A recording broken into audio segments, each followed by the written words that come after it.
పాకిస్తాన్‌లోని ఇస్లామాబాద్‌లో ఆకస్మికంగా దాడి జరిగింది. అది కూడా అక్కడ ఉన్నటువంటి ప్రభుత్వపు ఆస్పత్రి మీద దాడి జరిగింది. పీఎంఎస్ మీదన పాకిస్తాన్‌కి సంబంధించినటువంటి పీఐఎంఎస్ మీద జరిగింది.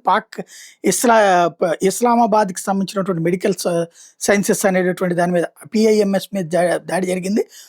వందలాది మంది ప్రాణాలు కోల్పోయారు. వందలాది మంది గాయపడ్డారు.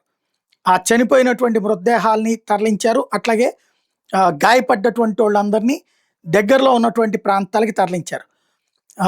ఇక్కడ ఆటమిక్ ఎనర్జీ సెంటర్ కకోల్ దగ్గర ఉంది. ఇక్కడ కకోల్ అనే ప్రాంతంలో ఆటమిక్ ఎనర్జీ సెంటర్ ఉంది. అంటే అణు విద్యుత్ కేంద్రం ఉంది. అక్కడ పెద్ద ఎత్తున దాడి జరిగింది. ఎమర్జెన్సీ డిక్లేర్ చేశారు. హాస్పిటల్ అంతా కూడా గందరగోళంగా ఉంది. ఎవరు చేశారన్నది అర్థం కావట్లేదు. ఇప్పుడు తహరీక్ తాలిబాన్ పాకిస్తాన్కి వీళ్ళకి జరుగుతున్న గొడవలో భాగంగా జరిగిందా ఏంటన్నది అర్థం కావట్లేదు.